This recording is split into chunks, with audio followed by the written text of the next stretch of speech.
Olá, sexto ano, tudo bem com vocês? Na aulinha de hoje a gente vai falar de volume e a unidade que rege essa grandeza. Então vamos começar a nossa aulinha de hoje.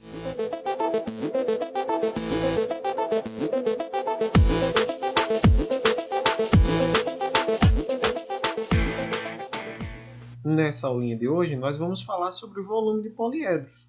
É claro que a gente aprendeu a fazer aquelas escalas de conversão, de unidades de uma unidade principal para outra. Agora, no entanto, para a gente entender volume, a gente primeiro precisa de um poliedro, que é uma figura espacial, que tem as três dimensões: comprimento, largura e altura. Então veja o seguinte, pessoal. Imagine que esse cubinho aqui tivesse 1 centímetro de altura, 1 centímetro de comprimento, 1 centímetro de largura. Resumindo, como a gente chama lá na potência, é 1 centímetro cúbico. Então, se ele tivesse 1 centímetro, a gente ia fazer base vezes largura vezes altura. Resumindo, ele teria 1 centímetro cúbico. É muito fácil entender esse processo de volume. Então, para a gente entender a noção de volume, o volume de um poliedro é a grandeza que mede o espaço ocupado por esse sólido. Para medir o volume de um poliedro, é preciso estabelecer um padrão, chamado de unidade de volume.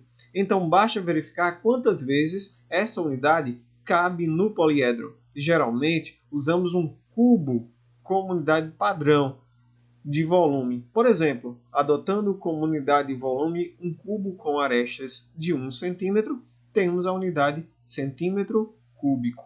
Então, essa unidade padrão aqui é quando a gente multiplica as dimensões, tá certo? Esse 3 aqui indica que a gente tem as três dimensões: comprimento, largura e altura. Mas, já que o assunto é fácil, vamos continuar aqui mostrando a vocês esses exemplos. Ele diz assim: construa com esses cubos os poliedros A e B representados a seguir. Aí veja o seguinte: a gente vai tomar um cubo como unidade padrão. Então, olha só. Eu tenho uma junção aqui nesse poliedro todo. Eu tenho uma junção de 1, 2, 3, 4. Aqui também você pode observar 1, 2, 3, 4. Então, ele pergunta a gente aqui: quantos cubos você utilizou para formar o poliedro A? Então, vamos lá. Você usou exatamente 4 cubos.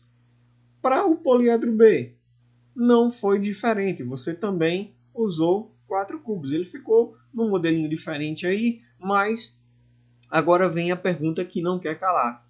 Qual dos dois poliedros ocupa um maior espaço? Explique sua resposta. Aí você vai dizer: poliedro A, o poliedro B. Gente, os dois ocupam o mesmo espaço, pois são formados pela mesma quantidade de cubinhos. Não importa o formato, mas eles ocupam o mesmo espaço, tá certo? Não, mas essa é muito fácil mesmo. Faça outra mais difícil. Vamos continuar aqui. Veja esse outro exemplo aqui. Observe os poliedros a seguir, construídos com os cubinhos idênticos. Aí veja o poliedro C, o formato que ele ficou. Veja o poliedro D, já um formato um pouquinho diferente. E o poliedro E, também diferente de todos. Agora vamos aqui. Complete a tabela indicando a quantidade de cubinhos usados para construir cada poliedro. Pensa comigo. O poliedro C, a quantidade de cubinhos: 3. O poliedro D, pensa aí. Quantos? Isso mesmo, 5. O poliedro E, conta. Beleza, 4. Então, gente, qual dos 3 poliedros ocupa o maior espaço? Pensa. E veja o que eu disse no exemplo anterior. E qual ocupa o menor espaço? A gente vai explicar a nossa resposta.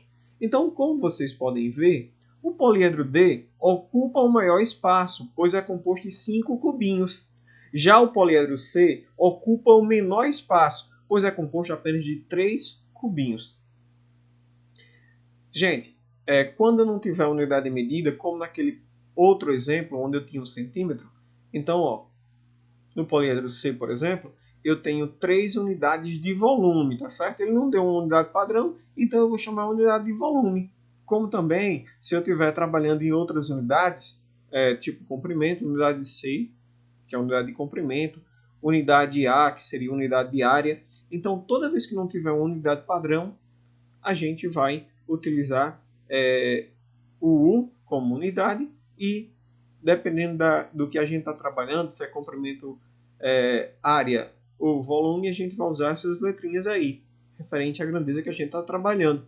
Então, o poliedro D é exatamente 5 unidades de volume. E o poliedro E também apresenta 4 unidades de volume. Eu espero que você tenha entendido. Vamos fazer os exercícios, praticar mais, para a gente ficar ferinha na atividade, tá bom? Então, valeu, até a próxima aula. Tchau, tchau.